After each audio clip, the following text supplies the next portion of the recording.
3:30. Shall we wait for 5 minutes or shall we start? Yes, Okay, ma'am. ma'am. Just only 5 minutes. Then we'll start off, ma'am. Yeah.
Welcome, Vaibhav.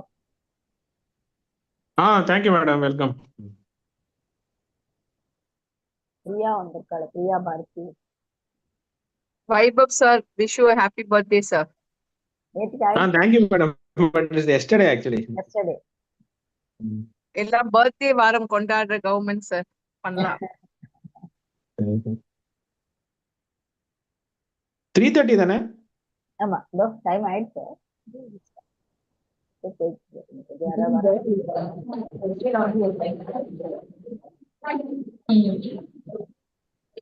எல்லாரும் கொஞ்சம் உங்க பாபா மைக்கை mute பண்ணிக்கோங்க please.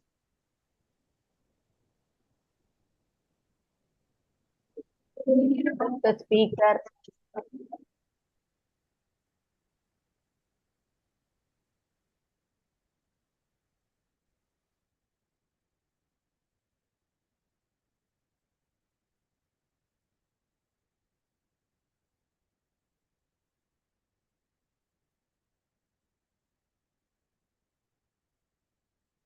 We will start to me.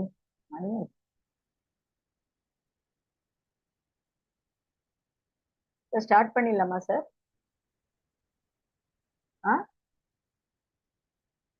நீங்க unmute பண்ணாதான் உங்களுக்கு. Yes, madam. பண்ணிடலாம். சரி. Good afternoon, everyone. On behalf of IMI Chennai South, welcome you all for today's webinar for World Asthma Day. World Asthma Day is celebrated in the month of May, the first Tuesday of in the month of May, and it is organized by the Global Initiative for Asthma, WHO collaborated or collaborative organization founded in 1993. It aims to raise awareness about asthma and the importance of properly managing the chronic respiratory condition. As you all know, asthma is one of the most common chronic non-communicable disease affecting all age groups. It also emphasizes the awareness emphasizes about the educating the public about the disease, its triggers, and its impact on day-to-day life. It is sometimes a life-threatening condition also. This year's theme is make inhaled treatment available, accessible to all.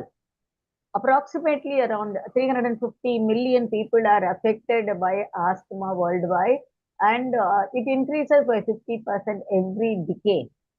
So it has to be controlled with proper treatment, and we have two eminent pulmonologists, both pediatrics and adult side. They will tell us, enlighten us about the causes, the triggers, how to manage, when to seek, how to suspect emergency, and also when to seek the pulmonologist opinion. Over to you, sir. Sumitra? Sumitra? Yes, ma'am. Dr. Yashoda Irkala? Yes. Yashoda? She's just on her way. She's joining. She has some difficulty joining. Sir, She's Sumitra, just you joining finish. now. You read, Sumitra. Yes, sir. Yes, ma'am. Do not wait for them.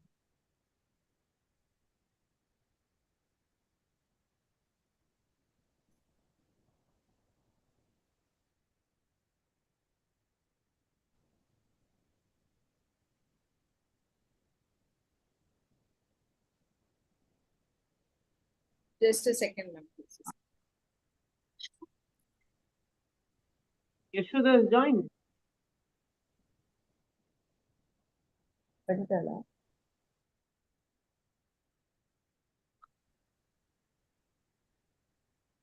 Shantha எல்லாருக்குமே passcode டிஃபரெண்ட்ன்றத சொல்லணும். எனக்கு இதே passcode தான் வருது. இல்லம்மா போட்டிருக்கோம் பாருங்க, நம்ம குரூப்ல போட்டிருக்கோம் பாருங்க. Yashoda ma'am. The meeting ID is the same. Yashoda ma'am, Yes. can you give the introduction, please? Introduction. Yeah. Asthma is a very, very common problem in our setup, both for young children as well as in adults. But when it comes to adult, it becomes a medical emergency. So to delineate how to diagnose asthma in very young children, how to deal with it, and how to go about it in long term, we have a speaker by name Dr. Gauri Shankar. So he is the head of the unit of Mehta Hospital. He is an MD DCH with DNB and a fellowship in IAP also. He is the director presently in Mehta Hospital, and he has contributed several chapters to books on pulmonology, and he has got several publications both in the international and several in the national level also. Over to you, Dr. Gauri Shankar.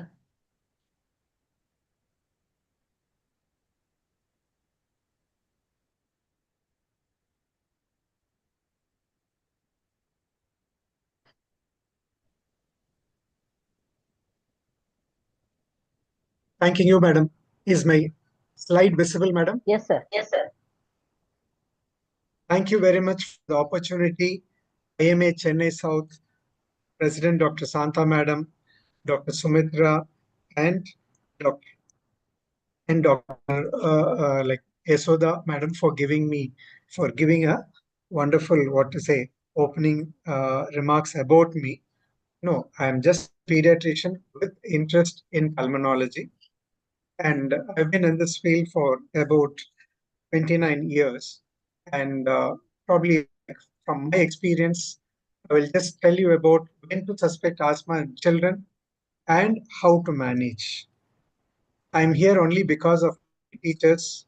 My greetings to all my teachers. World Asthma Day.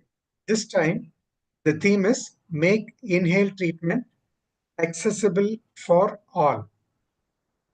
Hope I'll just go through what is asthma, what are the phenotypes, what investigations we have to diagnose asthma, the drugs, and how to go about the management, and when to refer to a specialist.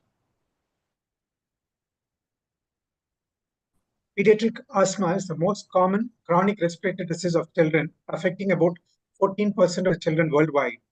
ABC, you can just tell asthma in ABC. A is for airway hyperresponsiveness, B is bronchoconstriction, C is chronic inflammation.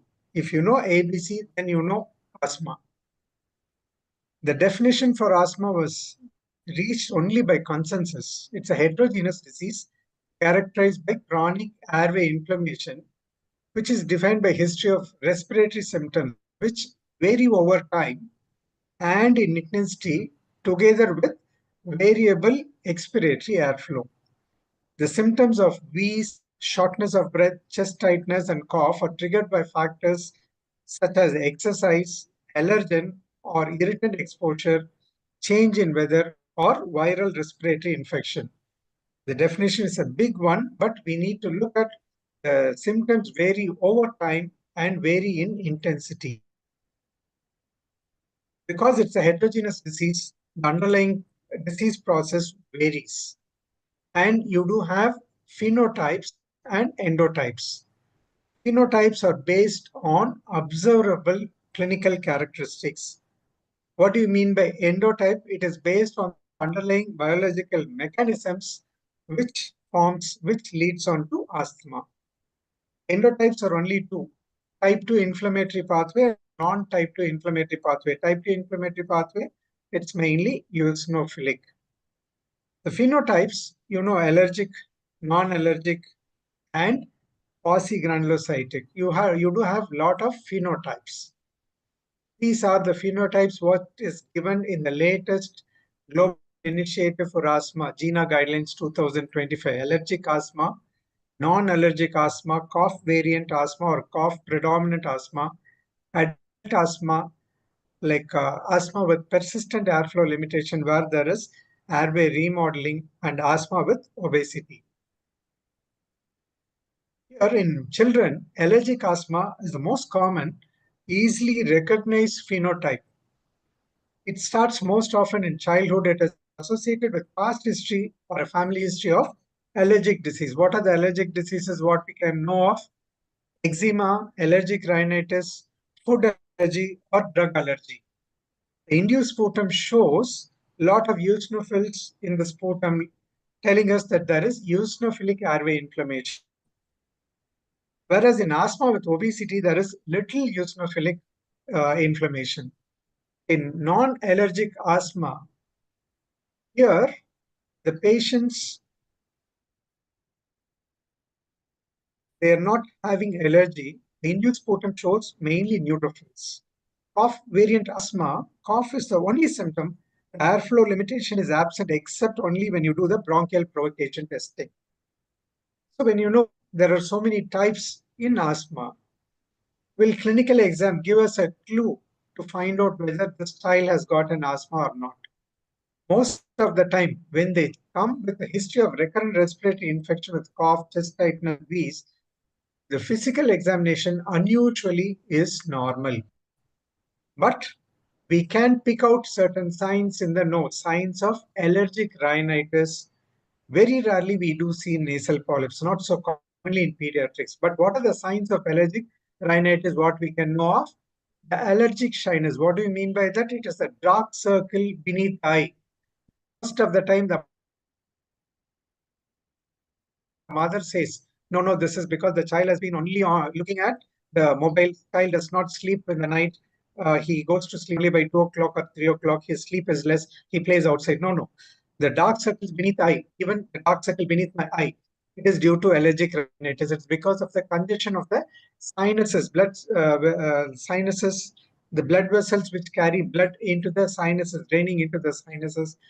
They are congested. That is why you have the dark circles beneath the eye. That is one telltale sign.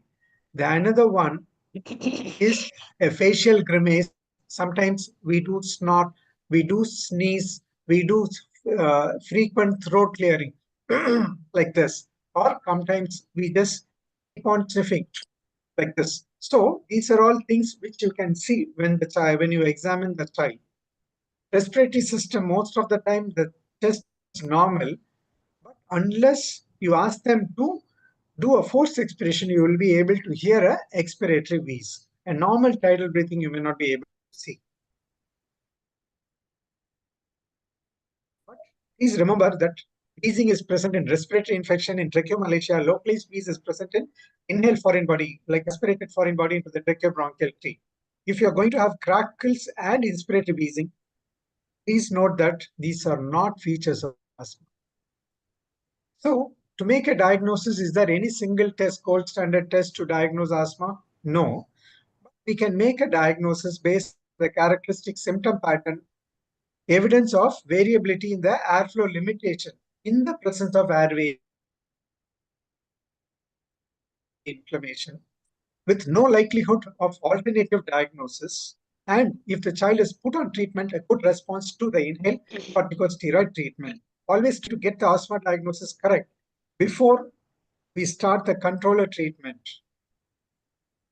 Now, coming back once again to the anatomy, we know that tracheobronchial tree has got 23 subdivisions. The larger airways are more than 2 millimeters in diameter, and it extends up till the seventh branching system. The diagnostic investigations, they predominantly interpret the large airway pathophysiology because of the ease of access and minimal invasiveness of the larger airway test.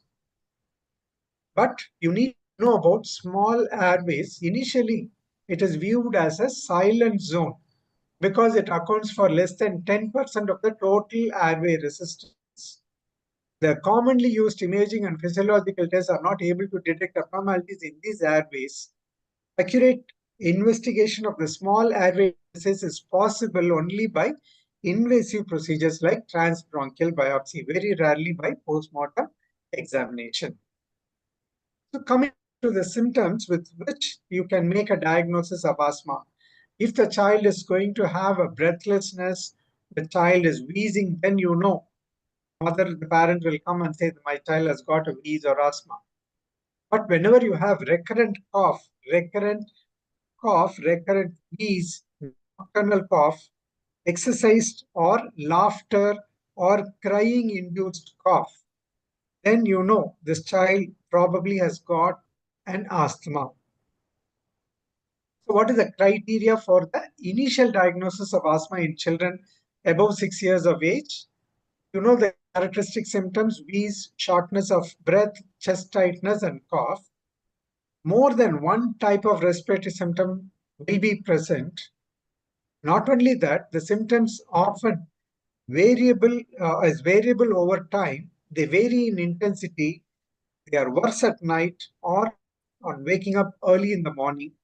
There are always triggers most of the time. An exercise, a laughter, a crying, or exposure to cold air. Most often, they worsen with viral respiratory infections. Apart from the history, what else we can do to make a diagnosis? By doing a lung function, which to confirm the variable expiratory airflow. How do you confirm variable expiratory airflow? By any one of these.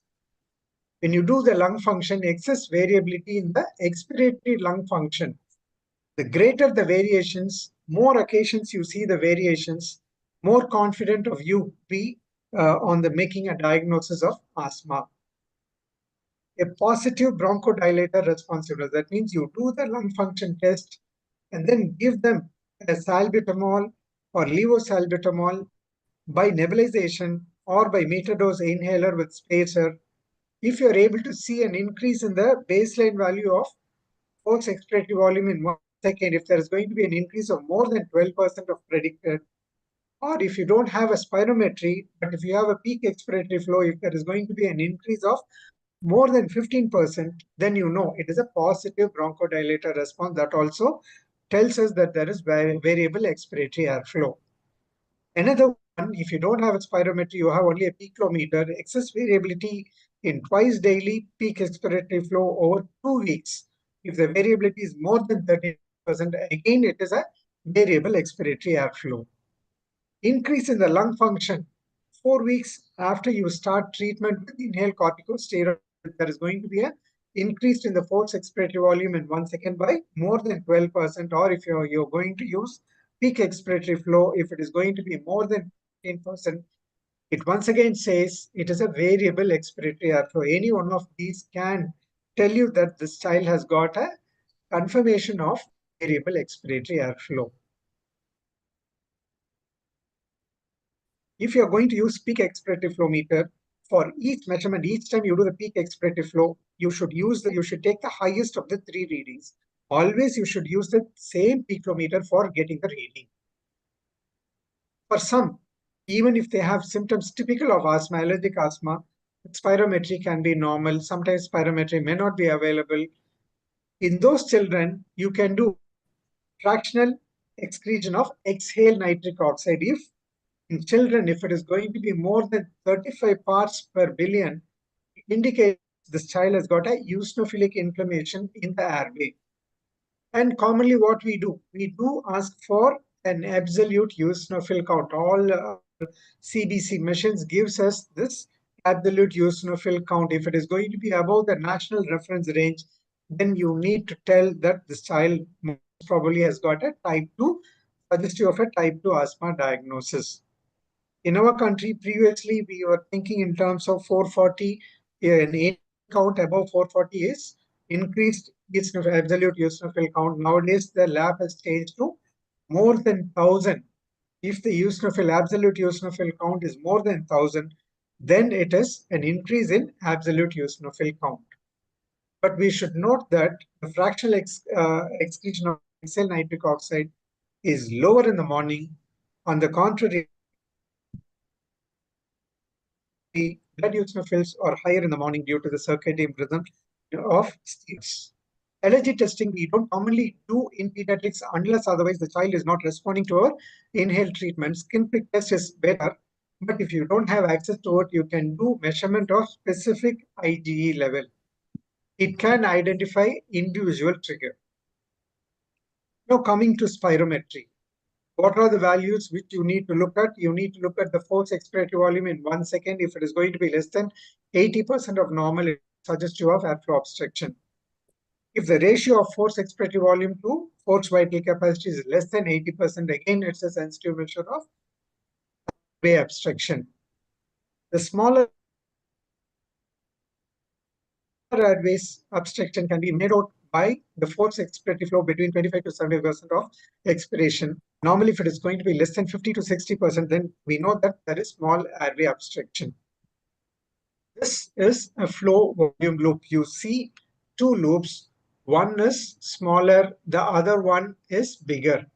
The smaller one was before you give the bronchodilation. That's a pre-bronchodilator flow volume loop. The larger one is after a bronchodilation given 15 minutes after the bronchodilation. You repeat that as this is a second flow volume curve post bronchodilator. You are able to see there is a difference in the volume of the curve pre and post. And what you do once you see this, one look at the flow volume loop, if it is something like a scooped out appearance, in the upper half and the x-axis is expiration, the lower half is inspiration. The lower half is inspiration. Usually it is hemispherical. The upper half is expiration. If it is going to be something like a scooped out appearance, even without looking at values, absolute numbers, you can know that this child has got a expiratory airflow obstruction. If you look at the values, you need to look at the FEV1, the ratio of FEV1 by FVC, the maximal mid-expiratory flow, forced expiratory flow between 25 to 75, and the peak expiratory flow. These are the four readings which you need to concentrate. Most of the time, the machine with artificial intelligence will give you the diagnosis also, something like what you see in ECG. What is not asthma? Never miss out a TB which can mimic like an asthma. This can come with cough, so don't miss out a tuberculosis. We do have pertussis because during COVID time, there was a lot of misses in the immunization, and most of the time it is the adults who get pertussis and pass it on to the children. And you need to rule out always, you need to think of an inhaled foreign body if the wheeze is unifocal, like if it is only focally heard. You need to think of a bronchiectasis, primary ciliary dyskinesia, or immune deficiency. If the child has got a productive or a moist cough, most of the time with a lot of purulent sputum. And if the child is a preterm child, you need to think of a bronchopulmonary dysplasia. But never forget the cystic fibrosis, which is always there in our place, but we fail to recognize. Now coming to the management part, once we made a diagnosis, how to manage? There are two components. One is maintenance therapy, another one is reliever therapy. When do you give reliever therapy? When the child comes with an acute wheeze to the emergency or to the consultation room in office practice with a lot of wheeze, you relieve the bronchospasm by giving them nebulized or inhaled short-acting beta-2 agonist. That is the reliever therapy. But what is the main therapy, that is a maintenance therapy. This is the mainstay of asthma. Why you need to do that? Because the aim is to make sure no reliever therapy is required for this child. Whenever you are going to use a lot of reliever therapy, then you know that the child has got a poor asthma control. The maintenance therapy is only with inhaled corticosteroid. This is the first line maintenance agent in almost all the national guidelines. Always use the lowest possible dose to control the symptoms effectively. Why you need to use the lowest possible dose? To prevent the possible adverse effect of reduced growth and risk of retinal suppression, which are there, but the barest minimum. It is not there like if comparing to taking oral steroids, but you need to know these side effects can happen in a minuscule of patients.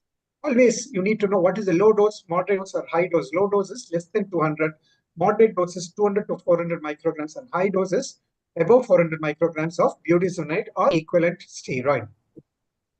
Why you need to give inhaled steroids? Inhaled steroids decrease the inflammation. How does it decrease the inflammation? By its action on cytokines, enzymes, peptides, and intracellular adhesion molecules. Once you give inhaled steroids, it exerts its action by genomic mechanism and by non-genomic mechanism. What do you mean by that?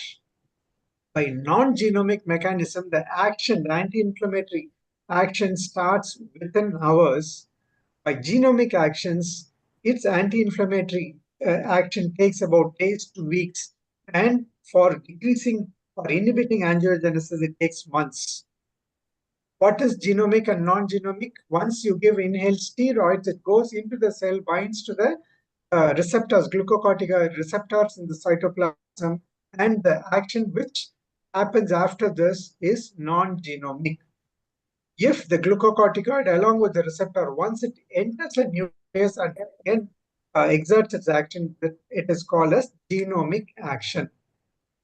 What are the other drugs apart from inhaled steroids? We do have leukotriene receptor antagonists. Everyone will know about montelukast. It is only used as an add-on therapy, especially when they have poor control symptoms despite giving inhaled steroids with long-acting beta-2 agonists. The possible or the black box warning which US FDA gives is neuropsychiatric features. Not so common, but we need to know about the side effect. Every chemical will have good effect and bad effect. There is no chemical which does not have a bad effect. Okay. LABA. What is LABA? It is long-acting beta-2 agonist. It's used only as an add-on therapy along with inhaled steroids. What is SMART therapy? Everyone is talking about MART. It is sometimes called as SMART therapy also. SMART means single. If you don't use the words yes, but use only MART, it is maintenance and reliever therapy. It's a form of combined inhaled corticosteroids and formoterol treatment. The single inhaler contains both ICS and the fast-acting LABA, that is formoterol. What do you mean by fast-acting LABA, formoterol? It has its action within 30 minutes. The duration of action is for up to 12 hours. Why do you have to combine a LABA with ICS? Because of the synergistic action.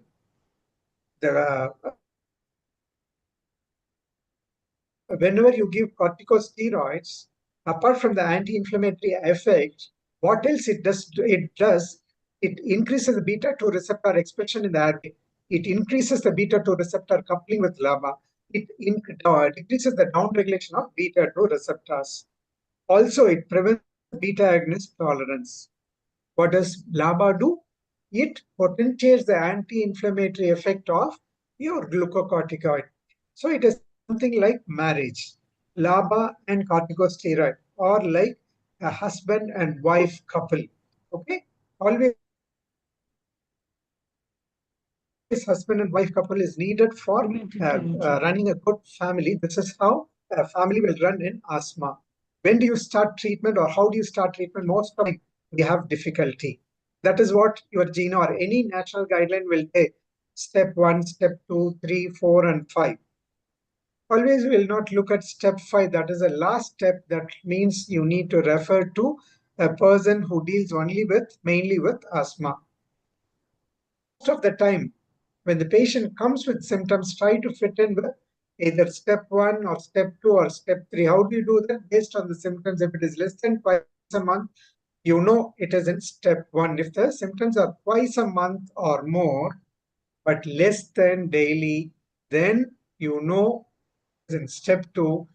But if you have symptoms on most days, then you know this child will need step 3 treatment. If there is going to be low lung function, it is step 4. So this is how we do start our treatment.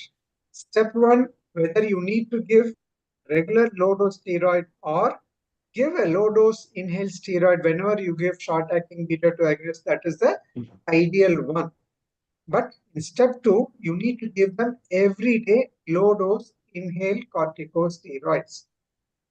In step 3, you need to give medium dose ICS, inhaled steroid, or a low dose inhaled corticosteroid with LABA. In step 4, probably you need to give a medium dose ICS LABA. But you do have other controller options. This is where your glucose receptor antagonist or your tiotropium or your oral corticosteroid. Everything comes only in the option as the severity increases. You keep on adding one drug. But when it comes to step 5, then that means you need to refer them for further evaluation because might need phenotypic assessment based on the phenotype. That means like what is the inflammatory process. Based on that, they might need biologics too. Always assess the level of control by looking at 4 things: daytime symptoms, nighttime symptoms, whether there is going to be any limitation of the day-to-day activity, going to school, playing, and then need for reliever with short-acting beta-2 agonists like more than twice a week. Based on that, good control means they do have none of these. Hard control means they have 1 or 2 of these. Uncontrolled means they have 3 or 4 of these.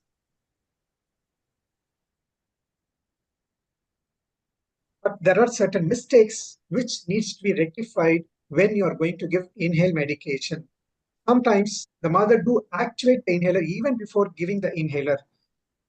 Sometimes the mask does not, even though this type of spacer we don't accept, but for low cost spacer, the mask has to snugly fit in over the face. Sometimes they do give the medication without the help of a spacer device. Sometimes they do activate and the child just swallows it but does not take it inside the lungs. So these are certain mistakes which needs to be rectified. Sometimes they don't clean the spacer too. You will see something like a powder coating. The whole finger looks like as if I had applied a talcum powder. So you need to tell them how to maintain the spacer too. There are comorbids. Comorbids can worsen the asthma control or increase the risk for severe flare-up. Obesity, chronic rhinosinusitis, obstructive sleep apnea, gastroesophageal reflux disease are some of the comorbids what you need to look at. In under 5 Weezer, you need to treat them with inhaled corticosteroids for 8 to 12 weeks. Asthma is likely, that means if there is a family history, if the child has got uncontrolled symptoms and or if the child has got more than 3 wheezing episodes per year, then you need to give them inhaled steroids for about 8 to 12 weeks and make sure that airway inflammation comes down. There are some non-pharmacological strategies. Cessation advices if there is going to be any smoking member inside the family. If they are adolescent, ask them to stop vaping. Good to have breathing exercise or yoga. Good to advise most of the children weight reduction because most of the time you do see obese adolescents and obese children. Avoid pollution, indoor air pollution, tube sticks, that muddy samrani fumigation, use of high perfumes. Then give them proper immunization, respiratory vaccines, pneumococcal, annual flu vaccine, and how to step down the treatment if the child has got good symptom control for at least 3 months. If you're going to give 2 times daily treatment, reduce them to once a day treatment in the morning alone. And after another 3 months, if the child's symptoms are under good control, then you can withdraw ICS and then give them a MART therapy. That means an ICS formoterol containing inhaler, asking them to take it whenever the child has got a wheeze. When do you refer? If there is a doubt in the diagnosis, that means the respiratory symptoms are not responding well to treatment, who was born prematurely, or the symptoms or exacerbations, they remain uncontrolled despite proper technique and good adherence, or if there is going to be suspected side effects of treatment. So what are the carry home points? This is my last slide. Diagnosis of asthma is mainly clinical, but always document the lung function by spirometry or peak expiratory flow before starting the treatment. Inhaled corticosteroids are the mainstay of treatment. Always teach the caregivers the technique of giving inhaled medications correctly. Always follow them up, initially after 4 weeks and then every 6 to 8 weekly. Every time you follow them up, always check the inhaler technique, look for morbid and treat, and so that you have a successful outcome. Thank you. Thank you, Dr. Gauri Shankar, for such clear guidelines about diagnosis, types, management, role of spirometry, how to go about GINA guidelines, how to scale down or scale up the treatment processes, and how to completely stop the treatment when it is not necessary. Thank you so much for such clear guidelines. We Thank you, ma'am. look forward to further collaboration with you, sir. Thank you very much, madam. Thank you, sir. Any questions I'll Dr. take up Gauri after the Shankar, second well done, lecture, sir. madam. May I request the audience to reserve their questions after the second speaker's program? Yes, Yeah, that will be right. Yes. comment. Okay, Yes. madam. Thank you. Thank you. The second speaker today is Dr. Supraja. She is the lead consultant and director at Medway Institute of Pulmonology. Her areas of interest are primary rehabilitation for patients with chronic breathlessness due to cardiac and respiratory diseases. Her research work centers around genetics in patients with respiratory disease, developing a lung organoids for future lung transplantation, and 3D printing of lung models, VAP in cardiac and surgical patients. Her publications are about 8 papers and 2 book chapters, and she is a recipient of several awards which are totally new to us. Oral presentation on VAP in cardiac surgery, ERS Young Investigator Award, Gaur Young Scientist Award, Shankar Award for Innovative Research. Over to you, Dr. Supraja. And your research work and areas of interest are something out of the ordinary for us. We are all ears. Thank you, ma'am. Thank you so much for the kind introduction. And Gaur Shankar sir, wonderful to meet you at least virtually. I've heard so much about you, and wonderful talk, sir. And I thank IMA South Chapter for giving this opportunity. I met Dr. Sumitra in the previous IMA talk on community-acquired pneumonias. So, ma'am has specifically asked me to talk only on the holistic approach for management of asthma. This is my current area. So the pulmonary rehabilitation, we have integrated it. So ma'am has mentioned that as the holistic approach, which we are following in our center. I would like to share my slides now.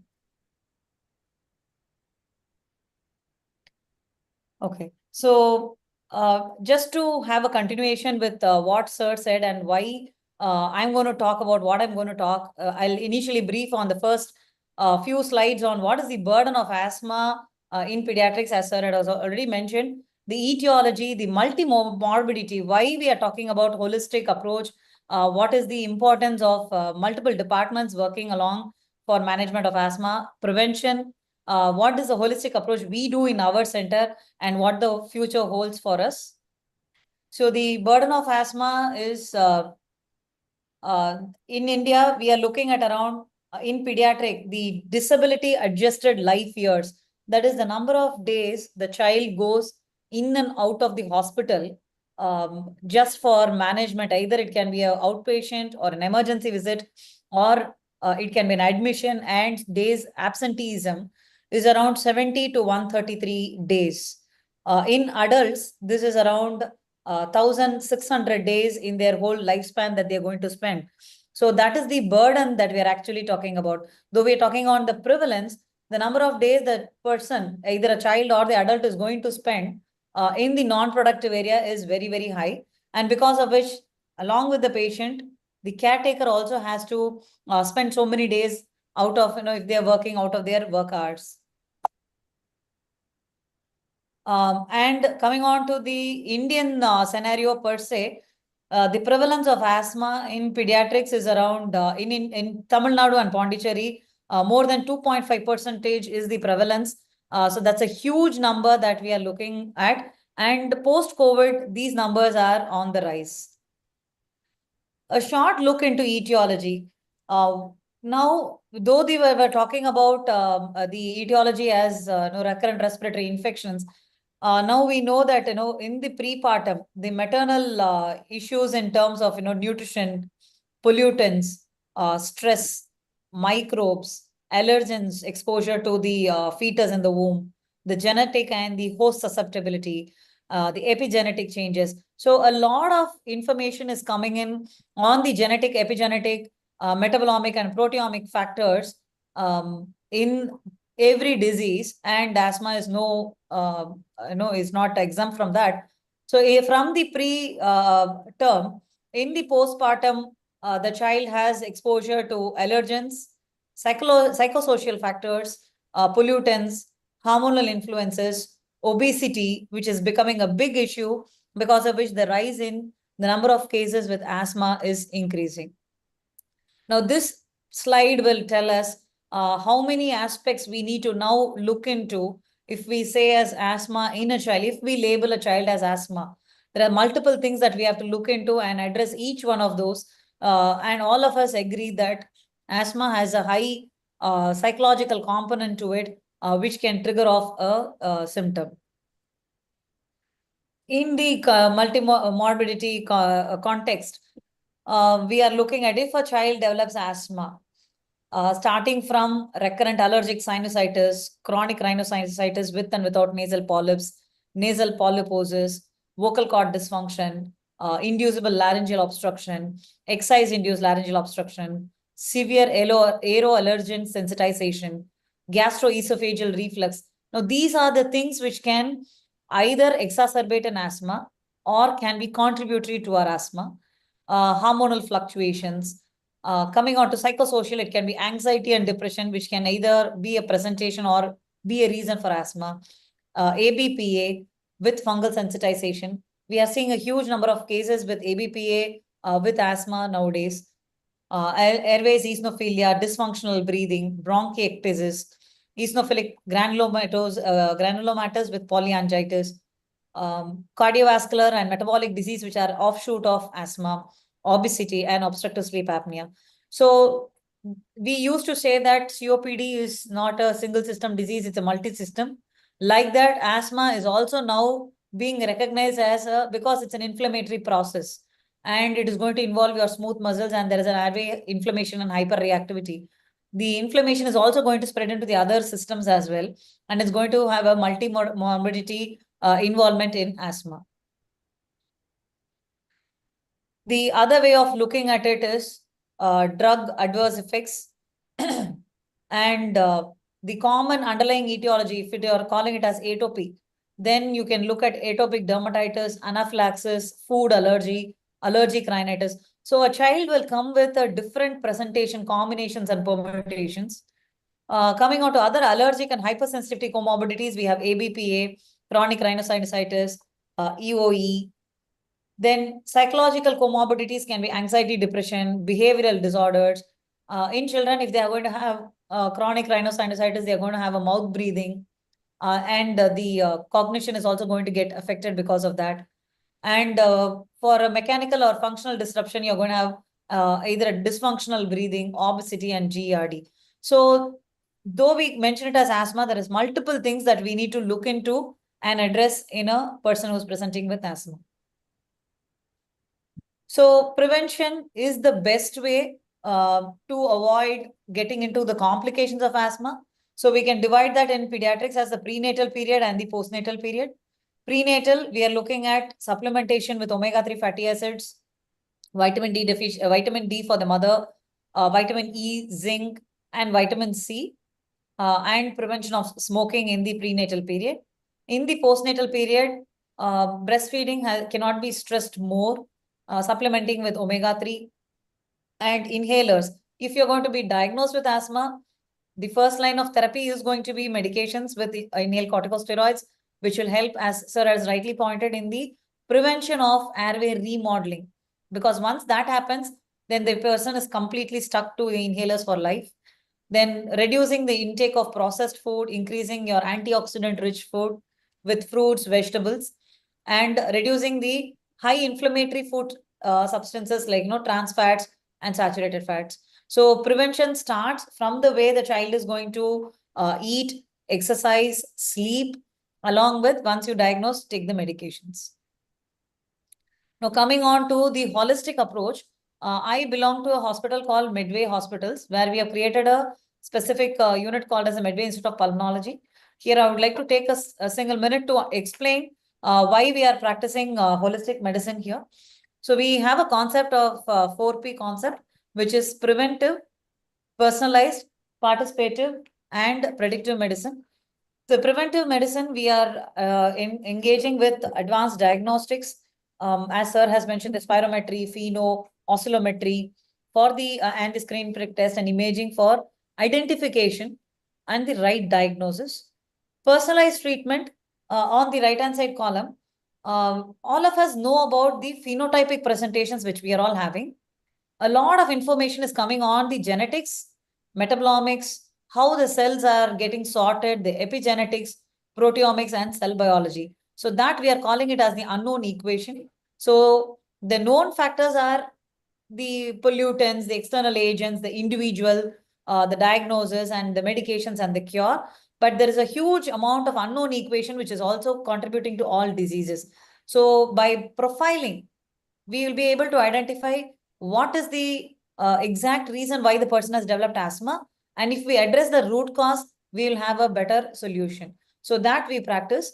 Third is participative therapy, where we are engaging patients in physiotherapy, yoga, psychology, nutrition, and participative therapy.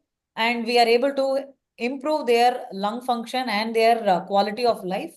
So we are engaging both the ancient wisdom of Ayurveda, yoga, along with the current science profiling in terms of research, in terms of the genetics and other things, where we are able to identify which patient will respond to what particular therapy. Do they suit with more medications, or they are suiting better with exercises? We identify and give them the mix and match, and also adjust their nutrition.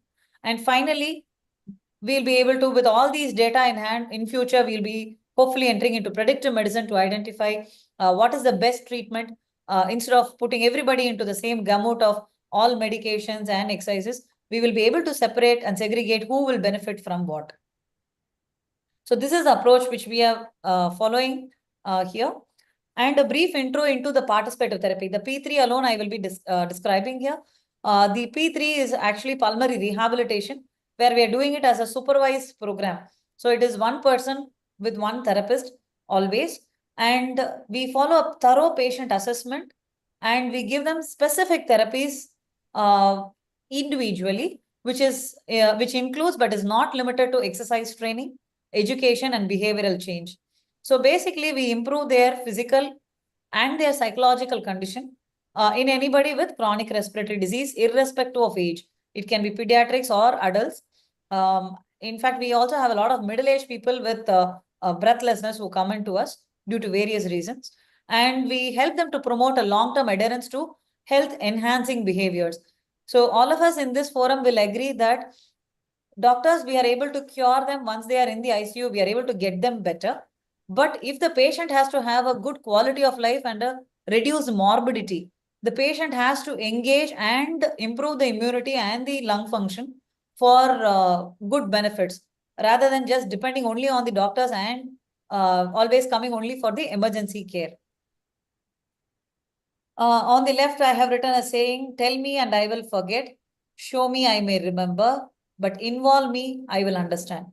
So every patient with breathlessness, when they come into us, we can give them an action plan as to how do they, this is for both asthma and COPD I'm talking about, symptom monitoring and medical management we can teach them, and how do they go about their exacerbation management we can teach them. We can also give them education on decision making, and going, step up, the step down, that education we can give. And then the third area is going to be self-management, where we can give them goal settings, how they want to do, like for example, if they're on 2 puffs twice daily, if they're improving, then they can reduce to 1 puff twice daily. So unsupervised, they'll be able to manage their symptoms as well. Fourth comes pulmonary rehabilitation, where we are going to give them specific exercises along with management of their current disease. And finally, an integrated care where there's going to be a collaboration between multiple departments and under supervision, they'll be able to do. So this is how in respiratory disease, it has to be managed. Not always we can be available. So we'll be able to give them the medications and give them the planned care. Now, in this holistic care in our center, what we do is, one is predominantly focus on physical exercise. In adults with smoking, we do smoking cessation. We are also having considerable number of children who are on the smoking cessation program. Vape is another issue which we are currently seeing is on the rise. Vaping, which was brought in as an alternative for smoking. Ayurvedic, we involve them more in the detox, the external detox, where we use the skin as the major system where we are able to remove the toxins of the body using targeted oil and powder-based therapies. Yoga and meditation makes a huge difference because it calms down the system and it helps them to cope up with their breathlessness. Because in asthma, if they realize that the inhaler is over, they're going to panic and they're going to go into an attack. So we're able to come down on that. We're able to, in this, we also regulate the body weight through proper nutritional advice. Either they can increase or reduce their body weight. We educate them on the risk factors and the lifestyle disease. And a significant amount of psychosocial support also is being given by our psychologist. So the attempt is to reduce the breathlessness, reclaim good health, achieve their short and long-term goals, which we identify before we start the therapy, return to a living a fulfilling life, and their ability to do daily activities without missing their schedules. So medical assessment, we do a core program assessment and an additional domain assessment. Core program is how much of exercise ability they are able to do. That is strength and endurance, both the upper and the lower extremities, balance, whether they're able to walk on a straight line, activities of daily living, symptoms of dyspnea and fatigue, and QOL, quality of life. All this is our core program assessment. Along with that, we also assess on the Hamilton anxiety depression scores, cognition, fatigue, physical activity, the nutritional status, whether there is any deficiencies before we start the exercise, the smoking status, exacerbation, and patient knowledge. So ಮತ್ತೆ ಗಂಟೆ ನೋಡಿದ್ರೆ 2 ಈಗ sir ಹಾಕಿಕ್ಕೆ ಇಲ್ಲ mother ಕಾಲ್ ಇದು I said 2:30 she goes to sleep but Baba comes at that time. Hello. Hello. Yeah, ma'am, there's a lot of background noise. I know. Yeah. Hello. So ಅದಕ್ಕೆ ನಾನು ಹೇಳಿದೆ ನಾನು 2:30 ಗಂಟೆಗೆ ಫ್ರೀ ಇದ್ದೆ but how to call him ಮಾಡ್ಕೊಳ್ತೀಯಾ ಬಾಬಾ ಬರ್ಲಿಕ್ಕೆ ಆಯ್ತಾ. Hello. Somebody has to call them and tell them to mute. இல்ல அதான் இல்ல இதெல்லாம் பார்த்தா தெரியும் யார் இருக்காங்க. The host can mute them. அதான் Prakash sir வீட்ல Prakash sir. பிரகாஷா sir Prakash sir. Yes. Prakash. Yeah. So the process involves initial assessment and risk stratification. And what we do there is assess the patient clinically and do their exercise testing, whether a 6-minute walk test or a cardiopulmonary exercise test, stratify their risk, and we do the pharmacological optimization. So first things first, when you do the diagnosis, without medications, we do not go into the holistic approach. I strongly recommend that the pharmacological optimization has to be done before we start the other things. And management of comorbidities plays a major role. If there's an uncontrolled sugar, uncontrolled pressures, putting them through exercise is detrimental. So we do all that prior to enrolling. Settings can either be a home-based setting, hospital-based, or a center-based setting. In a center-based, the advantages is going to be more a group, social group that they're going to have, and everybody under one roof. The disadvantage is going to be logistics. And the other advantage is it's supervised, so semi-supervised or unsupervised types of exercises. Then we give them individual action plans. So for muscle dysfunction, cardiorespiratory status, frailty, exercise tolerance, all this we will analyze. And based on that, we will give them breathing techniques, educational support, psychological support, lifestyle management, and nutritional counseling. And the exercise component can be an endurance exercise or a resistance exercise. So based on the test that we do, that is the cardiopulmonary exercise testing. So we target a oxygen consumption of 45 to 55%. And then slowly we build up on that. Again, the patient should not become too breathless on doing any physical activity. So we maintain a box goal of around 4 to 6. And the heart rate, so we identify what is their peak heart rate. We try to maintain around 60 to 85% of the heart rate. And we encourage them to do exercises 30 to 60 minutes in a week, 60 minutes in a day, 2 to 5 times a week, and then 6 to 12 weeks we target it. And always the saturation should be more than 88%. If it goes below, we supplement oxygen and then we do it. Resistance exercises is in terms of weights. Again, the same criteria will come in. 20 to 80% of the muscle group resistance will be given. Breathlessness cannot be more than 4 or 6. And 3 sets of 10 to 15 repetitions. So simple. If you do not have a dumbbell, you can even use a 0.5 kg water bottle or a 1 kg water bottle and then repeat it 2 to 3 times and then 6 to 12 weeks. And then inspiratory muscle training, very important because a lot of patients have diaphragm involvement, which produces their breathlessness. So we also train the diaphragm specifically. So all these are going to be tailored exercise plans with breathing techniques, strength training, muscle training, inspiratory muscle training, and managing their oxygen, whether it is a simple supplemental oxygen or a non-invasive ventilation which we give. This is a chart which I am showing you for a patient who had undergone a 9-week therapy with us. On the y-axis, we have the saturation band. On the x-axis, we have the weeks, how many weeks, up to 9 weeks we have done for this gentleman.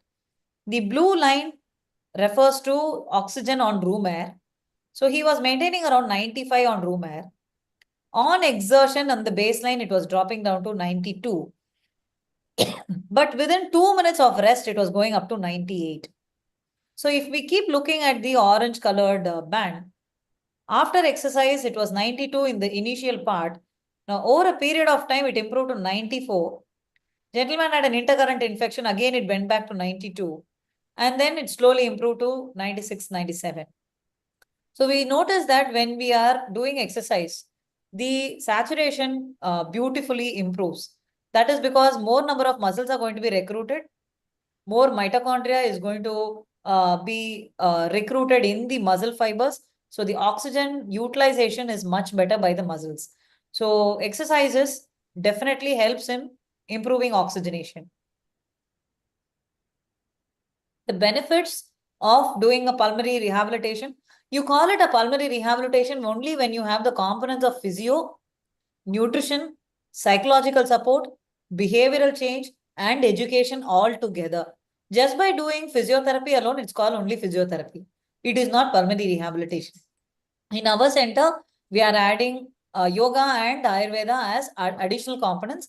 We also have a electromagnetic therapy, which helps to improve the muscle angiogenesis and muscle strength, relieves pain, and also improves sleep. So benefits of doing a pulmonary rehab: improves the survival, improves maximum and functional exercise capacity, psychological benefits. A lot of our patients are able to independently come buy the auto and go.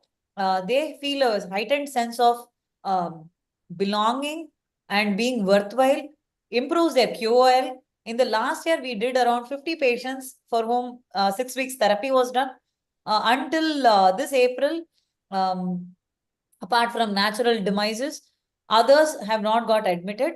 Only 2 people came back for readmission in this April because they suffered a viral episode and they were not adherent to the therapy. So if you do a regular exercise, it is not important to just learn it. If they continue to do it every day, the QOL improvement is very, very good.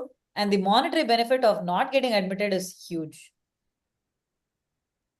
So when do we do not engage them in pulmonary rehab is when they have severe cardiac complications like congestive cardiac failure, cor pulmonale, inability to perform exercise because of orthopedic impairments or significant cognitive deficits. We do not engage them. Nutrition plays a huge role. Eating healthy itself requires a lot of encouragement nowadays. And second thing is on weight management. Some of our patients require increasing in body weight. Some require decreasing. So whatever is appropriate, we do. Smoking cessation is must and should in pulmonary rehab so that the continued damage to the lung is not happening. Stress reduction, even thinking of the next episode or not, or walking to the restroom itself can make them anxious. So maintaining the stress levels at a very low level improves the lung health. Sleep hygiene. A lot of our patients have difficulty in sleeping. So we help them to initiate the sleep. Either if they have delayed sleep phase, we give them melatonin to improve their onset of sleep. Or if they have difficulty in maintenance of sleep, then we give them a maintenance dose sleeping pills to help them to sleep well. Only then the body will recover.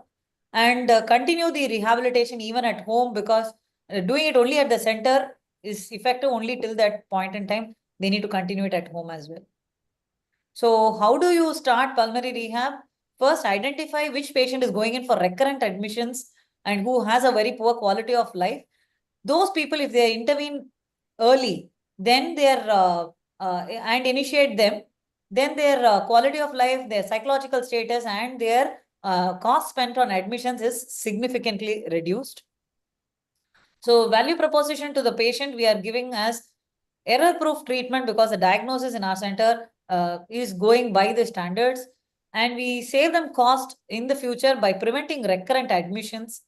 DALIs are significantly saved. At least our target is the current DALI is around 1,600.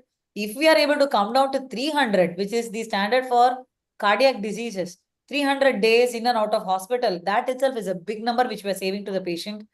Get them to their routine lifestyle, target their therapy, and integration with allied medicines for detoxification and rejuvenation, and improving muscle strength and the relief system. So together, the patient will actually improve and get better. So this is our team. We are 5 doctors with 3 pulmonologists on team, myself, Dr. Krishnaveni and Dr. Muthu. Our Ayurvedic specialist is Dr. Saranya, who is an in-house doctor, and Dr. Gulshan. She is a naturopathy and yoga doctor. And we have 4 technicians who are specialized in respiratory therapy and physiotherapy. We have 2 nurses, and we have additionally, we have 1 more yoga master who comes in. The 2 yoga masters give different types of exercises, and we give it twice a week, which actually makes a huge difference. Sevatal is our psychologist who sincerely comes every week, assesses and goal sets, and then help them to achieve their goal in the clinic as well as beyond the clinic, and our pharmacist. So in the future, we need to understand, we need to phenotype asthma. So not everybody can be given the same medication. Some will respond to inhalers, some will respond to vaccinations better, some will require only medication, some will require only exercises. So we need to identify what is best for our patient and give them. Unless we phenotype them, we will not be able to do that. So a combination of advanced science and the integration with other systems will help us to overcome and give them a good prevention. So my takeaway message is early identification of people who will require it, refer, improve their quality, and ensure health for all. So I can take up questions. I think we are at the end of it. And thank you all for the patient hearing. Thank you, Dr. Supraja. You have Yeah. really done justice to the topic holistic care of asthma.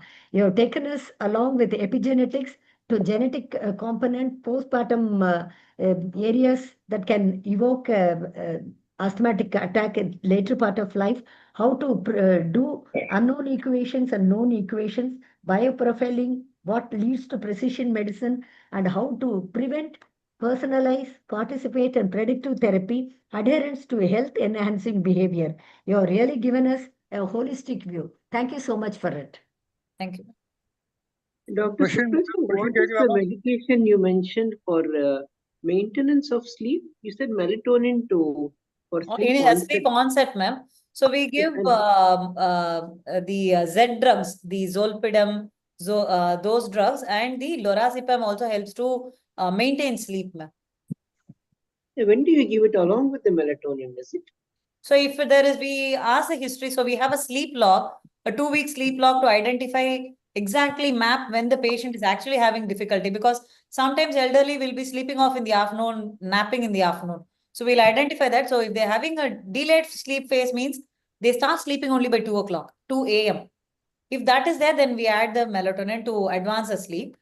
But if they're sleeping off by 8 o'clock, 9 o'clock, and they're waking up in the middle at 2 o'clock, for those people, then we will add the lorazepam. So some patients will have both difficulty. They'll sleep late and they'll also wake up early in between. So for them, both the drugs will have to be given. Very Leukotriene often it's a antibiotics bit of கொடுக்குறீங்களா அதுவே coughing that தூக்கம் வரல madam Sir? Leukotriene antibiotics use பண்றீங்களா அதுவே many patients they say feel sleepy. That is combination of levocetirizine, sir. I Many people prefer don't like non-sedative many drugs. people So don't like this combination. Yeah, Monte specifically. yeah. Madam, only one very question. often, Yes, sir. very often the Ah. patients get up because of a fit of coughing or something, and then they are not able to go back to sleep. Then treat the cough, ma'am.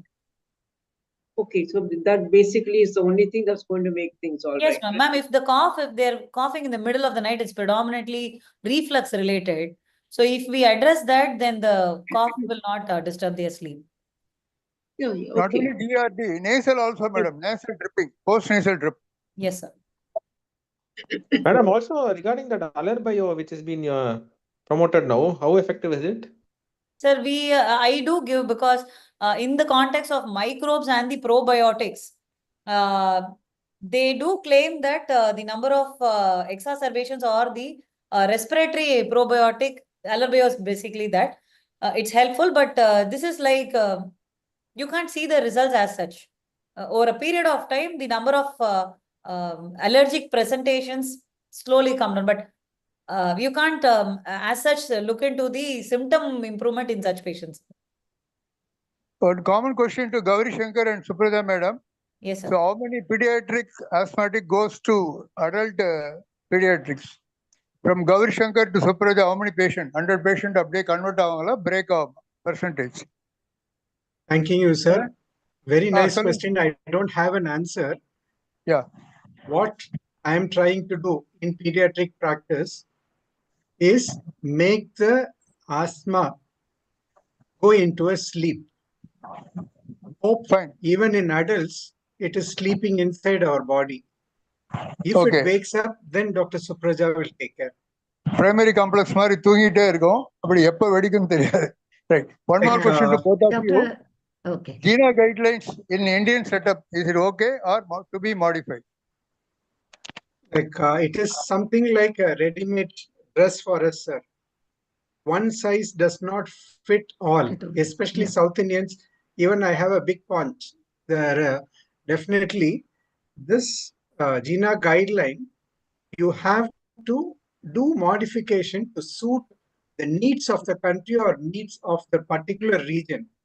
This is a guideline. It's something like an yellow line on the road in a highway. Exactly. When you need exactly. to overtake, you need to cross the yellow line, do it, and then go back to your original lane. That is how it Madam is. Supriya madam, your opinion? Yes, sir. On So GINA the first question was on how many children go into adult. Go into adult. So up to 20 years, usually the lung function improves. So normally we can see, and we have another concept of clinical remission, as sir said. So like remission in rheumatology, we are also talking about clinical remission and disease remission in asthma nowadays with multiple therapies that are coming in. So not necessarily all children have to go into adult asthma. If they're able to interfere, as the first treatment is going to be medications. I don't deny or differ from that. Along with that, if they're able to do their lifestyle modification with the current eating and the sleeping pattern that they're having, at least they will be able to improve their lung function. So the only thing that we are going to be worried here is the airway remodeling. So if we do not allow the inflammation to keep happening and the airway remodeling to happen, then these patients stand a better chance. Pediatrics, now I'm seeing a lot of patients as well being referred for testing as such for FeNO and FOT. But adults, number of people who are going into that, if you want me to put a ballpark mark, I will say 15 to 20%. I'm not sure, but I'm just giving a ballpark marks. Well done, madam. Thank you, sir. Thank you, madam. Dr. Gauri Shankar, request to you. Many of us are family physicians. How do we manage an acute attack in a pediatric setup as well as in an adult? Please clarify. In pediatrics, if we are going to have a short-acting beta-2 inhaler, salbutamol or levosalbutamol inhaler, along with a spacer, that should be fine to treat an acute attack.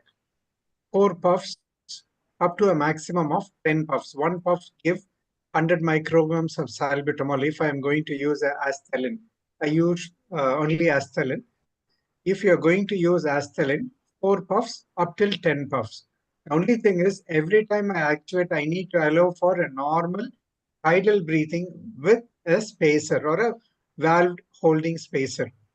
5 to 6 normal tidal breathing, they'll be able to empty the spacer. I wait for 1 minute. Once again, I shake the inhaler and then actuate once again. So in this way, I give either 4 puffs or 6 puffs, or if it is an adolescent, up to 10 puffs. Wait for 20 minutes and then see the response. If the response is not that adequate, I give them the first dose of rescue steroids. If the child's weight is up to 20 kg, 20 milligrams of prednisolone. If the child's weight is 20 to 30, I give them 30 milligram of prednisolone. If the child's weight is above 30, I give them 40 milligrams of prednisolone, first dose. I continue my inhaler with spacer, another 4 to 6 puffs, very rarely 10 puffs in adolescents. Then wait for another 20 minutes. If they are responding, then I know the child is going to show improvement.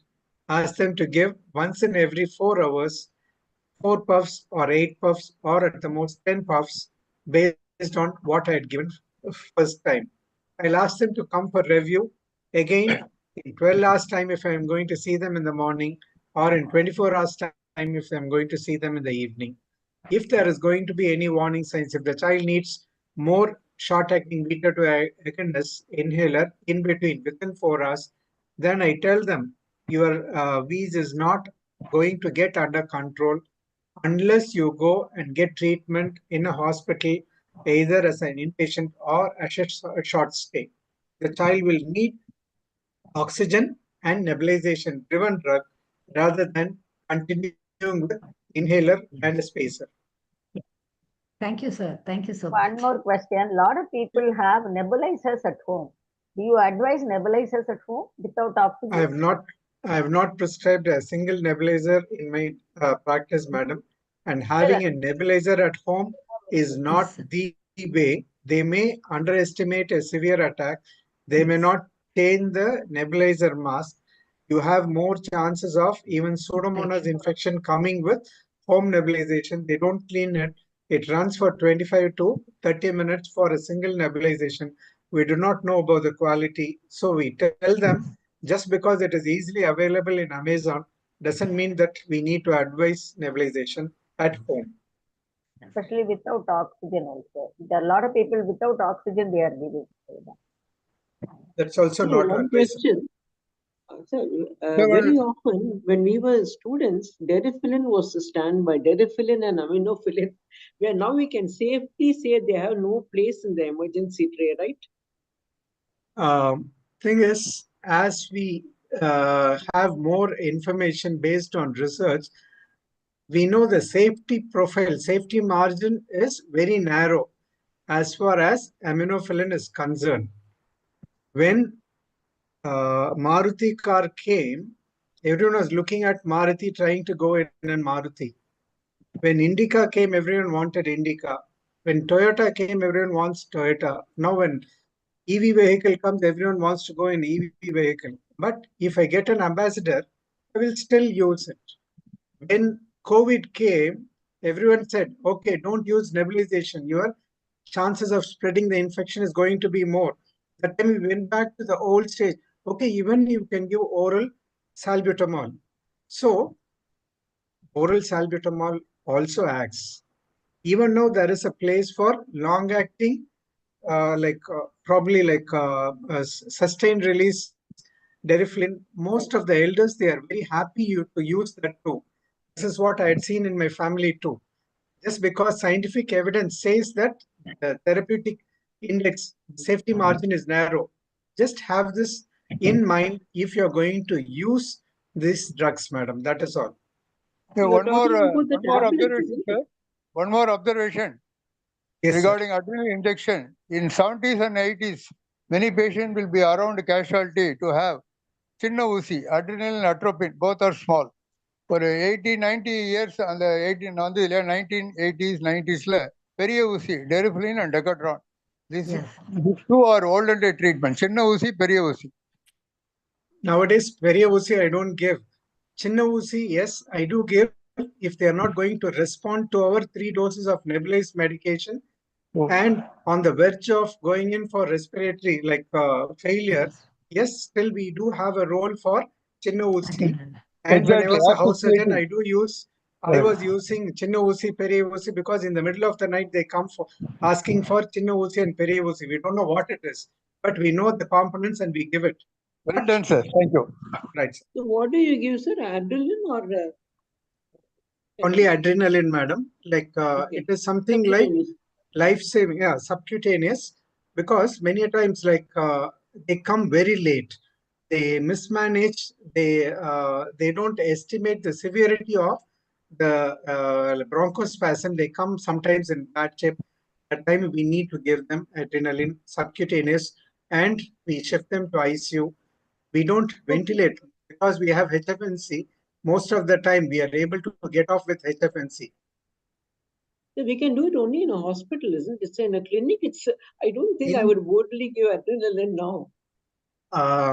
Old timers, yes, they do give adrenaline. Adrenaline also has got a bronchodilator effect. But it's something like now, it is something like trying to use our regular, old telephones when we have smartphones. So we do use, but when needed, not always, madam. Thank you, sir. Any questions? There are so many things. The pediatric, they've asked a question on Tobutolin. Terbutaline inhaler not available, nebulizer not available, injection for use in ICU we don't have unless we smuggle it from other country.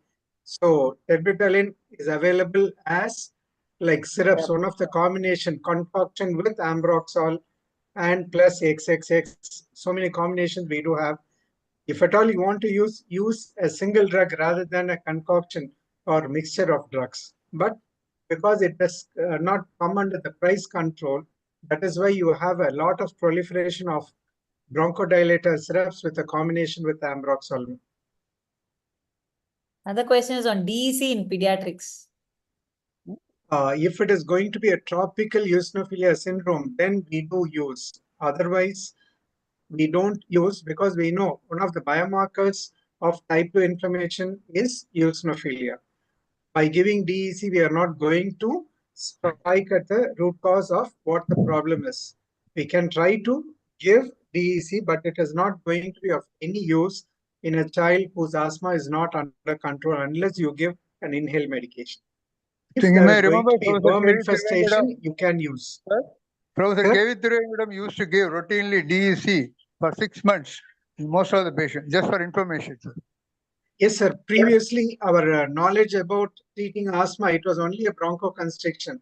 Then came inflammation. So, as we get more knowledge through research papers, our way of treating things also differs. Previously, we used to walk without slippers only.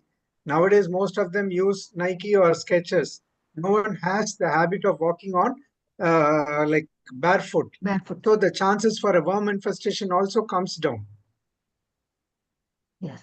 There's one question on menarche and asthma, but hormonal influence can be there. The question is actually whether asthma comes down with menarche. No, not like that. Pediatric adult transfer ஆகும்போது அந்த age குரூப்ல கொஞ்சம் severity comes down or totally no asthma at all. This No, some in observation. adolescent age, especially menarche, does asthma attack come down? That's what I want. Okay. Does it come down now? Because there is a lot of changes at puberty. Is it due to the natural growth? Now, a lot of people say that childhood eczema and asthma, they generally become almost non-existent after that person after the age of 10, 12 years. Is it so? I'm not sure. It can go into a sleep. This is what I told you, madam. It does not go out of the body. It just quietens a little bit.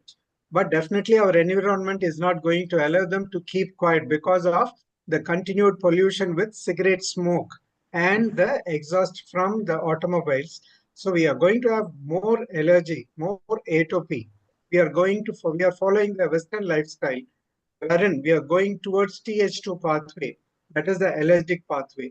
So we are going to have, it may quieten down a bit, but definitely they will come back. Like latent become latent asthma. Maybe, sir. Dr. Suprita, your chart showed that the Western countries have a very high incidence of asthma compared to India. That was all in red and orange while we were in the lighter side. The very first. No, the blue is actually in the higher prevalence. The shading, the color the blue coding, is higher prevalence. The reference was there. Okay, because there was, some people are saying that in the West, incidence of allergies has increased because they are not exposed to allergens from childhood, from babyhood, infancy. So I don't know whether it's so or not. Ma'am, actually it is, it's more there, ma'am. And India is actually has a lot of prevalence. Because by virtue of being the second populous country, obviously our numbers are going to be much higher than the Western world, predominantly. But also otherwise also the prevalence, 2.5% of people having asthma itself is a significant number. So the coloring was actually keela vara blue, the lighter, darker blue was actually more prevalence. That was again on DALIs rather than the prevalence. The world map I had showed was on DALIs, ma'am. Disability adjusted life years, not on prevalence. Okay. Another reason is pollen, increase of pollens in the UK. Pollens are main and good reporting system. In India, the reporting system is less. Agreed, sir. We are also seeing a surge in asthmatic presentations currently in the last couple of months. One, because of the rising temperature. Also, in the manga season, they are coming back with exacerbations. Adults are also injectable mango. That I'm not sure, sir. Dr. Supraja, what do you do for smoking cessation? Ma'am, okay, currently we have only counseling and nicogum as the only treatment currently. And bupropion. The third drug we use is bupropion. We ensure that the patient does not have a history of seizure disorder, and then we give. Previously, we were having varenicline. It was coming in the name of Champix. It was so good, they took it out of the market. In fact, a lot of patients were actually quitting smoking. Somehow they got it out of the market. So currently, we are back to nicogum. And weight management, do you advise any medication or it's only with lifestyle modification and diet? Currently, we are utilizing our naturopathy's assistance in weight management. But we have a lot of exotic drugs also for weight loss, which my colleague is doing at the moment. I am not practicing that. I encourage them to do the carb cut and then on the food intake, ma'am. That's what I do along with exercises. Because the patients who are coming to me are maximum having too many comorbidities. So I do not want to try on the drugs, but there are a lot of drugs, tersepatide, a lot of tersepatide, which are coming in for weight loss, ma'am. They say they're able to do at least 15 to 20, 15 kilos, 10 to 15 kilos of weight loss is happening. Because we do deal with sleep. Sleep comes along with obesity and obstructive sleep apneas. We see a lot of patients. So maybe in the future, I might start giving them. I have not given it yet. Thank you. Yes. Thank you, Dr. Gauri Shankar and Dr. Subraja, for your wonderful talks. I like Sumitra to give a vote of thanks. On behalf of IMA Chennai South, thank you very much, Dr. Gauri Shankar and Dr. Supraja.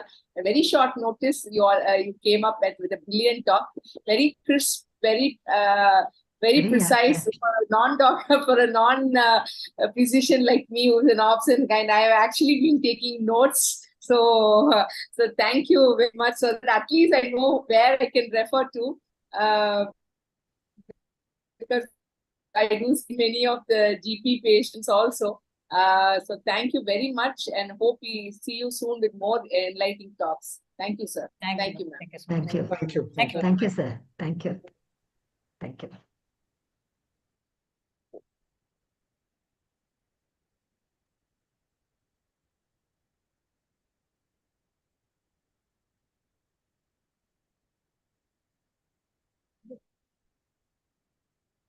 Shall I close? Yeah.